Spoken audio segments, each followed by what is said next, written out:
How would you like it if they wrote a story about your boy and called it Deedle Deedle Dumpling, My Son X1? It's all so dreadful that I don't want to believe it. And I don't want to talk about it anymore. But you can hear it for yourself on Theater 5. Deedle Deedle Dumpling, My Son X1.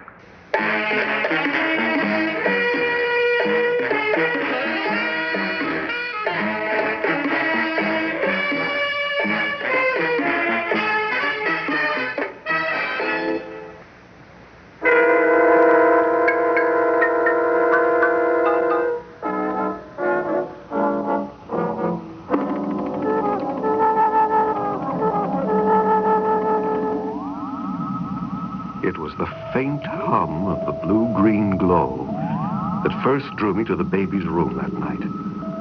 A glowing, shimmering, aluminum clam-shaped thing was parked outside the window. It had reached into the room with long metallic arms that had lifted the child up, turning it slowly as the creatures transformed it. They weren't much bigger than ants, and glowed in the darkness of the room, making luminescent trails between the sleeping child and their mothership.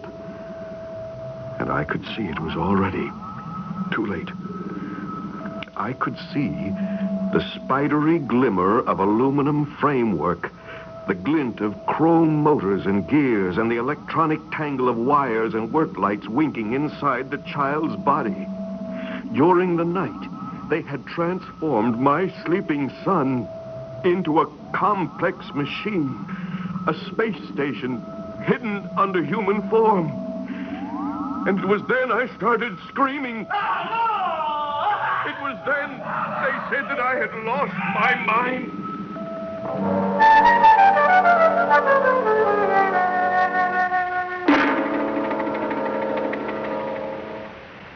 Dad, can I have the car?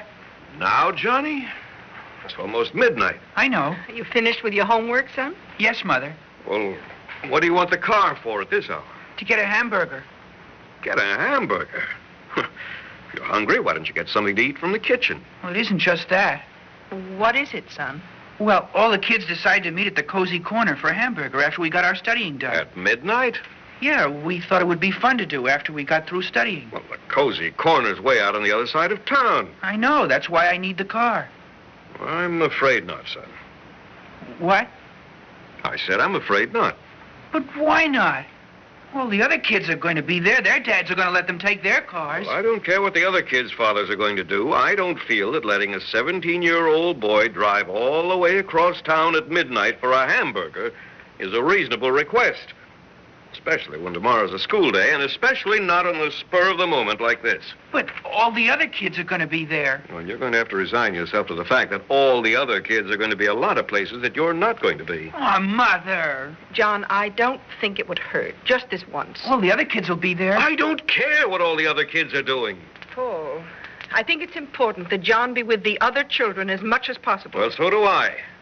I don't think a teenager driving around at midnight is normal behavior. Well, the other kids do. I don't care what all the other kids do.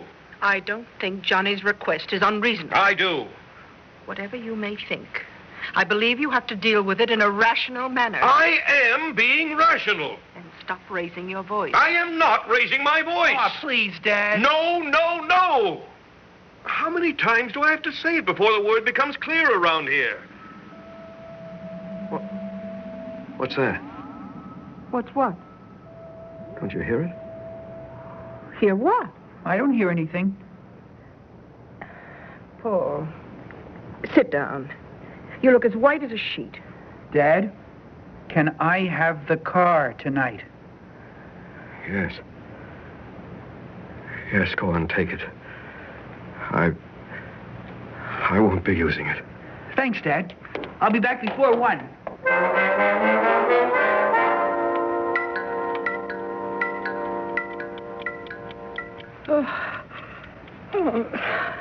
Oh. Paul? Paul, where are you? Shh. Over by the window. What are you doing over there? Go back to bed. He's out there. Who? Our son, John. Oh, what's he doing? He's just sitting out there staring at the stars. Well, tell him to come in. It's after 2 in the morning. He's been sitting in that same position for over an hour now. Well, maybe he's fallen asleep. No, he's got his eyes wide open, staring up at the stars. Well, what do you suppose he's doing? He's communicating with them again. Oh, Paul, let's not start that. His eyes are fixed, wide open. His head is like a stone. His whole body is as immobile as a machine. Paul. I tell you, he isn't human. Paul, come away from that window. He's not a human being at all. He's an outcast from outer space. Paul, do you hear me? Come away from that window. You don't believe me, do you? Oh, Paul, we've been all through this before. You didn't believe me then, and you don't believe me now. Paul, it's all too fantastic. I tell you, I saw them that night working on him in his crib. Paul. I saw how they'd taken him over and replaced portions with an interior of metal. Paul, please. I tell you, he's not a human being at all. Oh, I know he's built to look and feel and grow like a normal boy on the outside. But on the inside, he's all gears and wires and motors. Paul, please. We've been all through this before, and you know it isn't true. I saw it. Paul, the first time this unpleasantness happened, I wasn't sure at first. Anything is possible, and I couldn't believe that any man, not even an insane man, would try to murder his own son in his crib, but I wasn't sure. So I took him to every pediatrician I could find.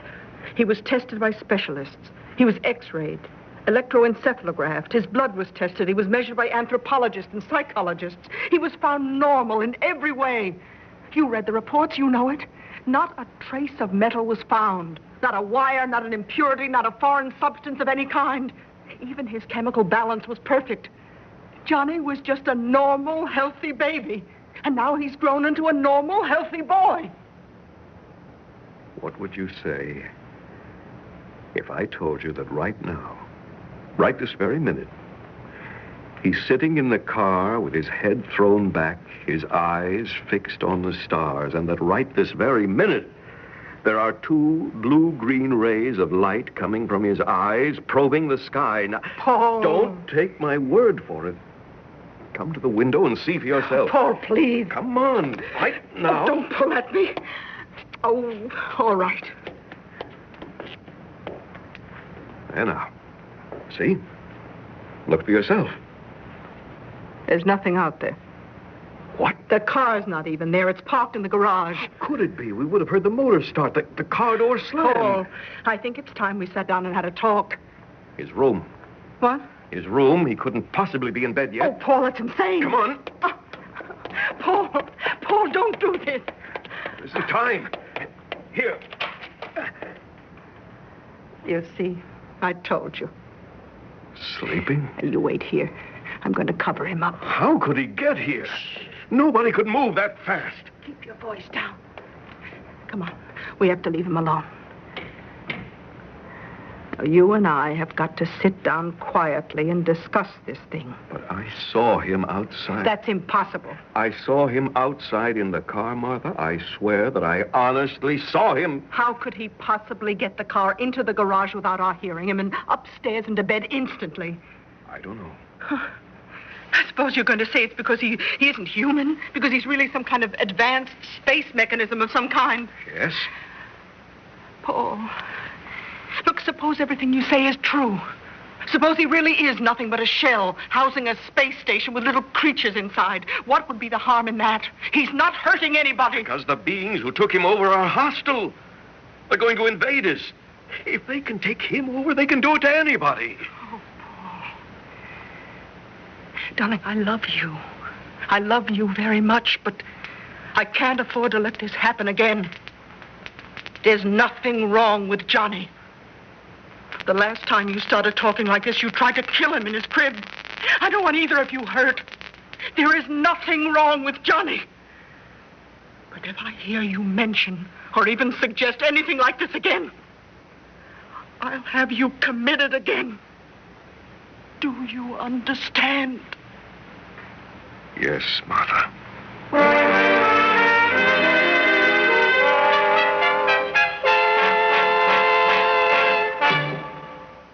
We'll return to our drama right after this message. Oh, no. Students, students, we're going to talk about how to inhale a cigarette the way real smokers do. Now, watch me closely. Oh, that's good. Now, I hope you noticed I took a deep drag. When you take a shallow drag, you get some of the benefits. Yellow teeth, bad breath, and stained fingers, for instance. But you're not giving yourself the real wallop. Why, a dedicated beginner inhaling properly and sticking at it can make himself sick to his stomach all day and acquire a blinding headache on top of it. Furthermore, if he continues to practice faithfully, he can get so short of breath he can hardly breathe at all. That's a real smoker for you. Now, where did I put that cigarette? Well, see, I've just burned a big hole in my hat. Class dismissed. Other things can happen with cigarettes, too. Ask your American Cancer Society.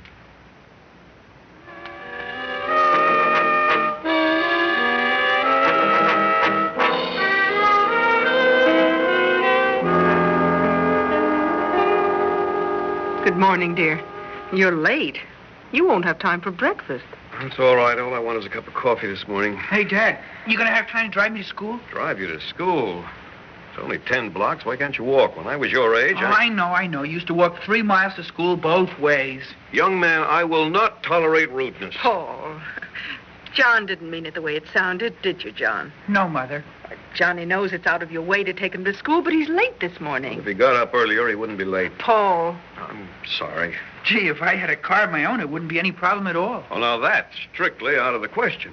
But all the other kids have cars. I don't care if all the other kids are tattooing their faces green this year. A car of your own is out of the question. Paul, what is the matter with you this morning? Just because you don't want Johnny to have a car is no reason for you to lose your temper. You have to keep better control of yourself. I don't know what's wrong with me this morning. Come on, Johnny boy, we're late. On the way out to the car, I tried to get my feelings under control. He seemed so normal that I couldn't believe what I had seen the night before. But I had seen it. Or had I? Maybe I was losing my mind. You know, Jimmy Martin's dad is getting him a 1954 super convertible. I've always admired Jimmy Martin's dad myself. And Billy Hodges is getting a 1959 Jeep. Where's he getting the money? His mother gave him $200 for his birthday. He's got to earn the rest. Good for him. Wish somebody would give me $200 for my birthday. If I earn the money myself, can I have a car? No. Why not? Because it's been statistically proven that when a teenager gets a car, his grades automatically go down. But I need it for my work. What work? You know, I heard you and Mother talking last night. Well, could you? Your door was closed. We were in our room. I think you'd better turn left here. We have some things to discuss. Well, I have to get to work. You're not going to work today. Don't tell me what I am and am not going to do. Before my eyes, a strange thing happened to my son, John. All his natural motion stopped, and his head turned toward me like a heavy machine rotating on its own axis. His eyes became fixed and glazed and gave off a blue-green glow. His jaw and mouth moved. His voice spoke, but the words he used were not his own. Good morning, Mr. Ambler. May I extend my congratulations on your powers of deduction. Who are you? Explix Ion, Officer Commanding Space Outpost X1 at your service, sir. Please keep your eyes on your driving. It would not be expedient to have an automobile accident at this time. You can see me? Oh, yes, perfectly well. We are standing behind the windows of your son's eyes. They make excellent direct observation points and are convenient to our center of operational control, which is located in what used to be the area for your son's brain. Then you have built a space station inside him. He is a space station. What you see of your son is only a thin plexoid that to you looks and feels like skin. It is difficult to maintain temperature differences and reproduce sweat gland activity, but not impossible. But John has always looked and moved and felt like a real boy. There's been nothing mechanical about him. You forget. The technology of our society is light years in advance of yours. We can build a computer that will duplicate the movements and reactions of any animal in the universe and still be small enough to fit inside the package of cigarettes in your shirt pocket. Strangely, our biggest problem has been how to deal with the large amounts of animal and vegetable material you people take in every day. You Homo sapiens have a most inefficient system for obtaining energy. What is it like in there? We have a complete self-supporting space system. We have our own factories, defense units, life support systems, and other facilities. There are 2,000 of us in here now. Everything is highly compartmentalized and efficient. However, we did not decide to reveal ourselves to you just to discuss the makeup of our space station. Why did you reveal your presence? Because you're the only one who knows of our existence. You stumbled onto it quite by accident. But you acted rashly, and your society took steps which removed you from us. This gave us time to organize our station and learn to make it grow at the same rate as normal human growth. The same rate of growth your son would normally have had. But the tests... It is not hard to manipulate the crude instrumentations of measurements that you have here on Earth. But why tell me? Because you were the only one wise enough to see the direction of our plan. The invasion. The planet we come from is old and worn out. Yours is the first one we found that duplicates its original conditions exactly. Unfortunately, it is already dominated by you semi-intelligent Earth creatures. If your technology is so far superior to ours, why don't you just wipe us out and take over? Because you have one element that we are extremely vulnerable to. We cannot reveal ourselves until we are ready to operate in strength. Until that time, we will bore from within. Your son's form was the first human we took over. You or your wife will be next. Within 10 years, we will have infiltrated half the human population. At that time, we will destroy the remaining half, discard these confining shells, and build our own world. You say we have something that can destroy you? Yes. What? The atomic bomb? Oh, no. Something far more elemental than that. What would it be? Fire? Water? If I told you you could destroy us single-handed, and we couldn't have that, could we? No. We reveal ourselves to you now because you already know of our existence. You were scheduled to be the host for the second pioneer group, which arrives tonight. But if you wish, we can take your wife's body just as well. Why do you offer me this choice? Because it occurred to us it might be valuable to have a free agent in the enemy camp. Suppose I told others about you. Nobody would believe you with your history of insanity. What would I gain from this? Your life for the length of its natural span. Even after everyone else were killed off? If you wish. I would live the rest of my life with a wife and son that were nothing but empty shells? You'd never know the difference. We're extremely resourceful. I let him talk. He was right. No one would believe me. If I tried to kill him and succeeded, I would be put away. If I tried to kill him and failed, he would find a way to kill me. Either way, I would lose. And after tonight, after Martha, there'd be nothing left. It was extremely clever of us. In order to overthrow a dominant species, you have to learn its weaknesses unobtrusively. We did it by taking over the body of one of its helpless young. That way, our unlettered computers could learn everything the way a child learns, step by step, by trial and error. Unfortunately, the learning process is unbelievably slow in you Earth creatures. 17 years is a long time.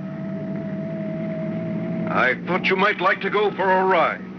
You don't think you can destroy us, do you? It'll be worth a try. But you can't destroy us. Then you have nothing to lose.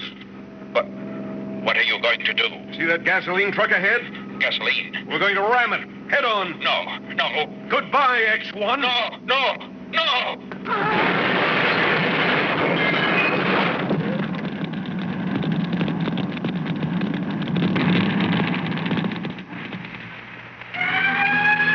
Try to get control of yourself, Mrs. Ambler.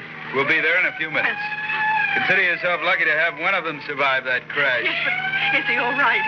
He isn't burned or Not a anything. scratch on him. It's miraculous. He must have been thrown clear of the car, away from the fire. But will I be able to talk to him? Oh, I don't know if he's conscious. The doctor says he's suffering from shock. Here we are. All right. All right, let her through. Please. Oh, darling. Oh, my darling. Are you all right? It's all right. I'm here. I'll take care of you. Can you hear me? Can you answer me? Hi, Mom. What's new?